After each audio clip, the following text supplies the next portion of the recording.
दोस्तों, स्वागत है आपका एक नए क्लास में। एक बच्चा, बल्कि एक क्या, पिछले 3-4-5 दिनों से कुछ कमेंट देखने को मिल रहे थे कि सर मिड टर्म एग्जाम के बारे में बताइए, ये है क्या। तो मेरे भाई, मिड माने बीच में, और टर्म क्या मतलब, यानी एक पद कह लो अपनी सरल भाषा में, यानी जो बीचों बीच में होने वाला पेपर होता है सेमेस्टर से पहले, सेमेस्टर के मेन एग्जाम से पहले, उन्हें हम लोग मिड टर्म एग्जाम कहते हैं। अब आप 12th पास कर चुके हैं तो इतना तो आपको समझ में आ गया होगा सर, ठीक है। दिक्कत यह है कि सर हम इसके लिए क्या पढ़ें, कितना सिलेबस आता है, किस लेवल का पेपर होता है, क्या कठिन होता है या सरल होता है, तो सारा एक्सपीरियंस शेयर करेंगे। देखिए, अभी सेमेस्टर हुए कई यूनिवर्सिटीज में पहले से था, लेकिन एमजेपी आरयू वगैरह में भी पिछली साल से ही सेमेस्टर वाइज हुआ है सर, ठीक है। तो पिछली साल तो कई बच्चे कंफ्यूज थे। यूट्यूब पे भी आप सर्च करेंगे तो बहुत कम वीडियोस आपको मिलेंगी, हो सकता है ये पहली वीडियो, क्योंकि हम भी जब कभी सर्च करते हैं इस तरीके की चीजें तो ना के बराबर ही मिलती है। तो पहले तो इसे आराम से समझते हैं।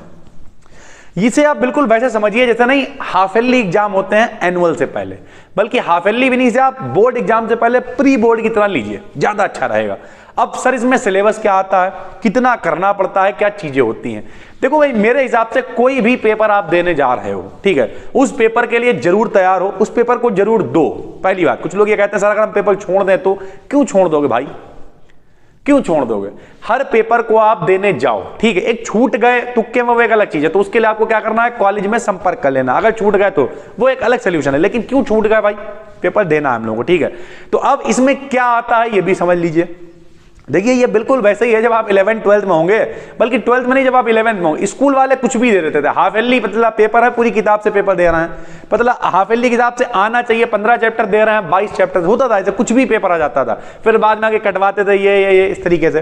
तो मिड टर्म में क्या है, देखिए हम आपको ये सजेस्ट करेंगे, आप ये मान के चलें कि वो मिड टर्म नहीं, वो हमारे मेन एग्जाम है, और पूरा पढ़ के जाएं। क्यों पूरा क्यों पढ़ के जाएं, वही बता दे रहे हैं। अरे यार, हमने आपको केमिस्ट्री में क्या बताया, 6-7 क्वेश्चन हमने आपको इंपॉर्टेंट बता दिए, वही पढ़ने हैं। फिजिक्स में हमने आपको 6-7 इंपॉर्टेंट क्वेश्चन बता दिए, वही पढ़ने हैं। फिर इस बात से मतलब ही नहीं रह गया कि हम मेन एग्जाम देने जा रहे हैं, सेमेस्टर एग्जाम देने जा रहे हैं, ये चीजें हैं।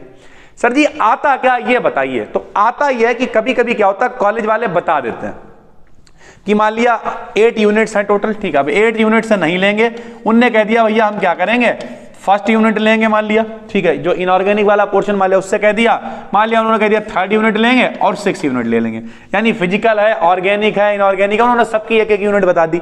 जरूरी नहीं है ये ऐसे ही बताएं, या फिर उन्होंने कह दिया 8 में से भैया 4 यूनिट्स आएंगी, तो इस तरीके से उन्होंने आधा ले लिया। वो डिपेंड करता है कॉलेज वाले पर। पेपर कैसा आता है वो भी बता दे रहा है। पेपर जैसा आपका मेन एग्जाम वाला पेपर, वो बेहतरीन छपा होता है, डबल पन्ने पे कवर पे।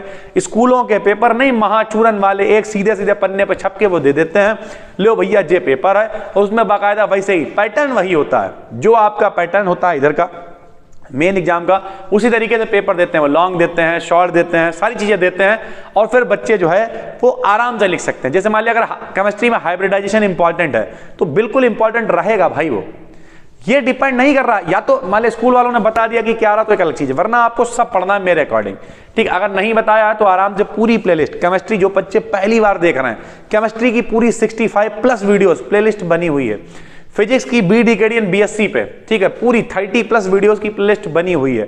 बॉटनी की 10 से ऊपर वीडियोस हो चुकी हैं और लगातार बढ़ने वाली हैं। आज भी हम एक वीडियो पब्लिक करेंगे, एडिटिंग होने को बन गई है सर। तो यानी ओवरऑल बात यह है कि मिड टर्म एक हाफ ईयरली या प्री बोर्ड की तरह आप ले सकते हैं, ठीक है। रह गई नंबर जुड़ने या ना जुड़ने की बात, तो पिछली बार तो कुछ पता ही नहीं चला, अंधाधुंधी में नंबर कुछ ऐसा ही रहा मामला, और फटाफट से रिजल्ट आ गया। लेकिन ठीक है, एक बच्चा और भी पूछ रहा था जो माइनर सब्जेक्ट होता है उसका क्या सिस्टम होता है। तो माइनर सब्जेक्ट जो है वो सब्जेक्ट वाइज, ठीक है, आप देख सकते हैं किस तरीके से आप, जैसे हमारे कई बच्चे हैं जो हिंदी ले लेते हैं, कुछ बच्चे हैं जो इंग्लिश ले लेते हैं, ठीक है, अलग अलग सब्जेक्ट माइनर मिलते हैं, उनमें भी आपको ग्रेड मिलता है। वो आराम से आप जो है जाएं, कोई बहुत कठिन वो भी नहीं होता। बच्चे डरते हैं यार हिंदी का पेपर है क्या करेंगे, थोड़ा बहुत बेसिक ज्यादा करिए, एक मॉडल पेपर खरीद लीजिए, पढ़ लीजिए।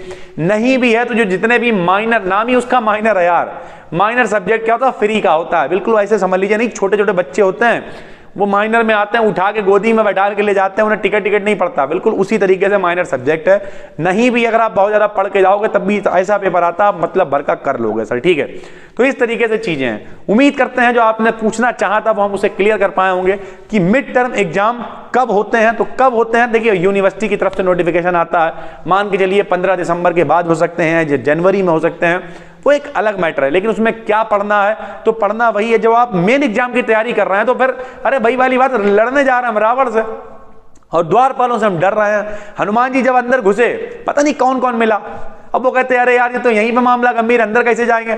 ऐसा पटक पटक के मारा, हनुमान जी ने भूत बना दिया लोगों को।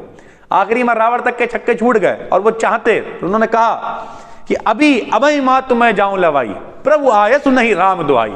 उन्होंने कहा भगवान राम की दुआ नहीं बनना, अभी लिए जाए आपको। तो जो आदमी मेन एग्जाम की तैयारी करने जा रहा है वो आदमी अगर कहे मैं मिड टर्म की तैयारी नहीं है तो यार तो बेकार की बात है। तो पूरी प्लेलिस्ट आप देख चुके हैं, सारी चीजें हमने आपको पढ़ा दी हैं, और फिर भी कोई दिक्कत है तो नीचे कमेंट करके बताइए। बाकी परेशान होने की आवश्यकता नहीं है, अगर आप सब कुछ पढ़ चुके हैं तो फिर मिड टर्म क्या और क्या ही सारी चीजें। ठीक है सर, तो उम्मीद करते हैं समझ में आ गया होगा। जल्दी अगर आपके पेपर हो रहे हैं तो अच्छी बात है। कुछ बच्चों, कुछ यूनिवर्सिटीज में तो मेन एग्जाम भी चालू होने वाले हैं सर, ठीक, कुछ के शायद हो गए होंगे, वो कॉमेंट करके बताएं। बाकी MJPRU वगैरह में यही है, ज्यादा टेंशन लेने की जरूरत नहीं है, ठीक ठाक पेपर आता है, बस आपको जाना होता नहीं खाना पूर्ति करने। पढ़ लिया है, आराम से जाइए, कायदे से पेपर दीजिए, अपनी औकात को पहचानिए कि हमें कितना आता है, और जो वहां पे कमियां रह जाएं उन्हें पूरा करिए मेन एग्जाम के लिए। बस यही कहना चाहेंगे सभी को। Wish you all.